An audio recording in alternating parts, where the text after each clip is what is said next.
Entrepreneurship উদ্যোগীকৰণ concept of entrepreneur উদ্যোগীৰ ধাৰণা সহজ ভাষাত ক'বলৈ গ'লে উদ্যোগী হ'ল এনে এজন ব্যক্তি বা ব্যক্তিৰ গোট যিয়ে ব্যৱসায় আৰম্ভ কৰে আৰু ব্যৱসায়ৰ লগত জড়িত সকলো বিপদ বহন কৰে। এই ব্যৱসায় উদ্যোগীকজনে উদ্ভাৱন কৰা একোটা ধাৰণাৰ ওপৰত ভিত্তি কৰি উদ্দেশ্যপ্ৰণোদিতভাৱে গঢ় লৈ উঠে। বজাৰৰ সফলতা নিশ্চিত কৰিবলৈ তেওঁৱেই সকলো প্ৰয়োজনীয় পূৰ্বচৰ্ত হিচাপে বজাৰৰ জৰীপ কৰে।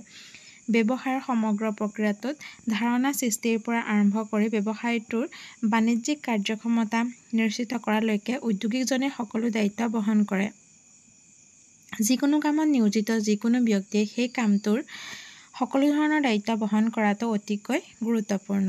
যিহেতু ভৱিষ্যত সদায় অনিশ্চিত, সেয়েহে অৰ্থনৈতিক কাৰ্যকলাপৰ বাবে উপলব্ধ সম্পদসমূহ ভৱিষ্যতৰ লাভৰ আশাত দায়িত্ব সহকাৰে ৰখাটো ফলদায়ক হিচাপে বিবেচিত। উদ্ভাৱক হিচাপে উদ্যোগীয়ে উৎপাদনৰ সকলো প্ৰয়োজনীয় কাৰক ভূমি, শ্ৰম, মূলধন আৰু সংগঠনৰ ব্যৱস্থা কৰে। এজন উদ্যোগীয়ে বজাৰযোগ্য সামগ্ৰীসমূহ সেৱা পদ্ধতিৰ ৰূপত উলিয়াই আনিব বিচৰা কাৰ্যকে উদ্ভাৱন বুলি জনা যায়। তেওঁ চিনাক্ত কৰা ধাৰণাটো অনিশ্চিত ব্যৱসায়িক পৰিৱেশ, পৰিৱৰ্তিত গ্ৰাহকৰ আচৰণ ইত্যাদি কাৰ্যকলাপৰ মাজেদি আহি সেই ধাৰণাটো বাস্তৱত কাৰ্যকৰী কৰাটো প্ৰয়োজন। ব্যৱসায়িক লাভ বৃদ্ধিৰ সম্ভাৱনা, সামাজিক দায়বদ্ধতা, প্ৰশংসা, সামাজিক স্বীকৃতি, আত্ম-বাস্তৱায়ন আদিৰ ক্ষেত্ৰত কৰ্মৰ পৰা যি প্ৰেৰণা, শক্তি, পুৰস্কাৰ লাভ কৰে, ইয়ে এজন ব্যক্তিক উদ্ভাৱনী ধাৰণাটোৰ বাবে চিন্তা কৰিবলৈ প্ৰয়োজনীয়তাৰ কাৰক তথা উৎসাহ প্ৰদান কৰে। উদ্ভাৱনৰ সৃষ্টি হয় যুক্তিবাদ, মানুহৰ প্ৰয়োজনীয়তা বুজিব পৰা ক্ষমতা আৰু সুযোগৰ শোষণৰ উদ্যমৰ পৰা। সুযোগৰ সন্ধান এজন উদ্যোগীৰ আন এক গুৰুত্বপূৰ্ণ বৈশিষ্ট্য। যেতিয়া এজন উদ্যোগীয়ে উদ্ভাৱনী ধাৰণাটো লৈ সাজু হয় আৰু বিভিন্ন পদ্ধতিগত কাৰ্যকলাপৰ অন্তত বাস্তৱত সেই ধাৰণাটো কাৰ্যক্ষম হৈ পৰে, তেতিয়াই ই এটা সংস্থা গঠন কৰিবলৈ পৰিপক্ক হৈ পৰে। কেৰেক্টাৰিষ্টিক্স অফ এণ্টাৰপ্ৰিনাৰ উদ্যোগীৰ বৈশিষ্ট্য। আমি সকলোৱে জ্ঞাত যে আমি এজন আনজনৰ পৰা পৃথক। আমাৰ চিন্তা প্ৰক্ৰিয়া, উপলব্ধি, শিকন প্ৰক্ৰিয়া, মনোভাৱ, অভ্যাস সকলোতেই এজনৰ সৈতে আন এজনৰ পাৰ্থক্য বিদ্যমান। দুজন ব্যক্তিৰ ব্যক্তিত্ব মিল হোৱাটোও বিৰল। ঠিক সেইদৰেই উদ্যোগীসকলৰ যি বৈশিষ্ট্য যিয়ে সফল উদ্যোগৰ সূচনা কৰে তাৰ বিষয়ে আলোচনা কৰাটোও কঠিন, যিহেতু প্ৰতিটো ব্যৱসায় এটা আনটোৰ পৰা পৃথক। সেয়েহে সেই ব্যৱসায়টো পৰিচালনাৰ শৈলীও বেলেগ। এই ক্ষেত্ৰত এজন উদ্যোগী আন এজনৰ পৰা পৃথক। বিভিন্ন শৈলী প্ৰয়োগৰ মাজেৰে এজন উদ্যোগীয়ে তেওঁলোকৰ উদ্যোগটোক সফল কৰি তোলে আৰু তেওঁলোকৰ সফল উদ্যোগী বুলি লেবেল লগোৱা হয়। ইয়াৰ অৰ্থ এইটো নহয় যে তেওঁলোক কেতিয়াও বিফল হোৱা নাছিল বা ক্ষতিৰ সন্মুখীন হোৱা নাছিল। বহলভাৱে, উদ্যোগী হৈছে ব্যৱসায় আৰু সামগ্ৰিকভাৱে সমাজলৈ প্ৰত্যাহ্বানসমূহ অতিক্ৰম কৰি বিপদ বহন কৰি নতুনত্ব অনাৰ দৃষ্টিভংগী থকা লোক। একে সময়তে এনে ব্যক্তিও আছে যিয়ে দূৰদৰ্শী, সৃষ্টিশীল, দক্ষ আৰু বিপদ বহন কৰাৰ ক্ষমতা থাকে আৰু এটা সংস্থাৰ ভিতৰত নিজৰ নেতৃত্ব প্ৰদান কৰে। তেওঁলোকক এণ্ট্ৰপ্ৰেনিয়ৰ বোলা হয়, যিয়ে নিজাববীয়াকৈ উদ্যোগ আৰম্ভ নকৰি এটা সংস্থাত কাম কৰে। উদ্যোগীয়ে তেওঁলোকৰ জীৱনৰ শেষৰ অংশত তেওঁলোকৰ উদ্ভাৱনী ধাৰণাৰে উদ্যোগী হ'ব পাৰে। ইয়াৰ দ্বাৰা অনুমান কৰিব পাৰি যে উদ্যোগীসকলৰ কিছুমান সাধাৰণ বৈশিষ্ট্য বা গুণ আছে, যিয়ে তেওঁলোকক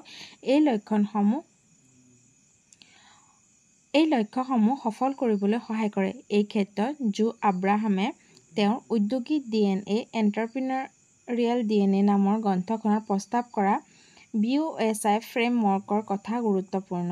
এই ফ্ৰেমৱৰ্কত ব্যক্তিগত গুণৰ ওপৰত ভিত্তি কৰি 4 ধৰণৰ উদ্যোগীৰ কথা উল্লেখ কৰা হৈছে। 1 নম্বৰ, বিল্ডাৰ।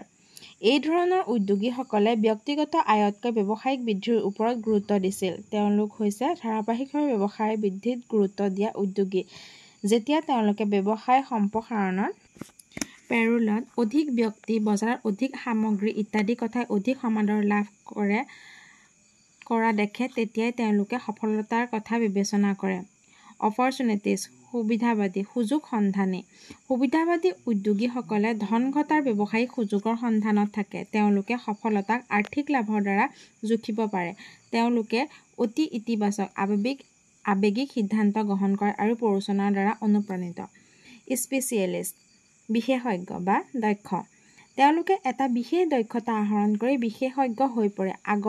অংশত তেওঁলোকে আনৰ বাবে কাম কৰে যদিও পাছলৈ তেওঁলোকে বিশেষজ্ঞতাৰ ওপৰত ভিত্তি কৰি নিজাকৈ উদ্যোগ আৰম্ভ কৰে আৰু উদ্যোগটোত মনোনিৱেশ কৰি তাৰ গুণগত মানদণ্ড উন্নতিৰ চেষ্টা কৰে। ইনোভেটৰ উদ্ভাৱক তেওঁলোকে নিজৰ সৃষ্টিশীল মনটো ব্যৱহাৰ কৰি এনেকুৱা কিবা এটা উদ্ভাৱন কৰে যিয়ে মানুহৰ জীৱন যাপন উন্নত কৰে। তেওঁলোক ব্যৱসায়িক লাভৰ দ্বাৰা নহয়, সৃষ্টিশীল ধাৰণাটো বাস্তৱায়িত কৰাত অনুপ্ৰাণিত হয়। তেওঁলোক বেছিভাগেই সুস্থ ব্যৱসায়িক নীতিতকৈ আৱেগৰ ওপৰত ভিত্তি কৰি সিদ্ধান্ত লয়। তেওঁলোকৰ ব্যৱসায়ত শক্তিশালী সমৰ্থনৰ প্ৰয়োজন। উদ্যোগীসকলে নতুন ধাৰণা বিচাৰি উলিওৱাৰ বাবে চিন্তিত। তেওঁলোকে ধাৰণাটোক অৰ্থপূৰ্ণ ব্যৱসায়লৈ ৰূপান্তৰিত কৰাৰ দক্ষতা থাকিব লাগিব। উদ্যোগীকৰণৰ পথত আন বিভিন্ন ধৰণৰ মূল বৈশিষ্ট্যসমূহ এনেধৰণৰ: এম্বিচিয়াছ অভিলাষী তেওঁলোকৰ কৃতিত্বৰ অতি প্ৰয়োজনীয়। ইণ্ডিপেণ্ডেণ্ট স্বাধীন তেওঁলোকে নিজৰ পছন্দ অনুসৰি সিদ্ধান্ত লোৱাটো ভাল পায়। ছেল্ফ কনফিডেণ্ট আত্মবিশ্বাসী ধাৰণাটোক বাস্তৱত ৰূপায়ণ কৰাৰ ক্ষেত্ৰত বাটত আহিবলগীয়া প্ৰত্যাহ্বানসমূহৰ সন্মুখীন হ'ব পৰাকৈ নিজৰ ক্ষমতাৰ ওপৰত আত্মবিশ্বাসী। পৰিপক্ক আৰু যুক্তিসংগত চিন্তাধাৰাৰ জৰিয়তে তেওঁলোকে সমস্যাসমূহৰ সমাধান বিচাৰি উলিয়াবলৈ আত্মবিশ্বাসী। ৰিস্ক টেকাৰ বিপদ গ্ৰহণকাৰী উদ্যোগীসকলে পৰিপক্ক আৰু আত্মবিশ্বাসী হোৱাৰ বাবে সকলোবোৰ দিশ চালি-জাৰি চাই গণনা কৰিহে সুযোগসমূহ গ্ৰহণ কৰে। তেওঁলোকক ৰিস্ক এভাৰেজ নহয় যদিও একে সময়তে তেওঁলোকে সুযোগ বা ভাগ্যৰ ওপৰতো বিশ্বাস নকৰে। ভিজনেৰী দূৰদৰ্শী তেওঁলোকে ভৱিষ্যতৰ ধাৰাবোৰ দেখা পোৱাৰ ক্ষমতা থকাৰ লগতে ভৱিষ্যতে লুকাই থকা সুযোগবোৰৰ চিনাক্ত কৰিব পাৰে। ক্ৰিয়েটিভ সৃষ্টিশীল উদ্যোগীসকল সৃষ্টিশীল পৰম্পৰাগত কাৰ্যকলাপৰ বাহিৰেও নতুন ধাৰণাসমূহ উলিয়াই আনিবলৈ চেষ্টা কৰে। প্ৰতিশ্ৰুতিবদ্ধ কমিটেড উদ্যোগীসকল নিজৰ কামৰ প্ৰতি দায়বদ্ধ। তেওঁলোকে ব্যক্তিগত ত্যাগ কৰি হ'লেও নিজৰ ধাৰণা আৰু লক্ষ্যত উপনীত হ'বলৈ দায়বদ্ধ।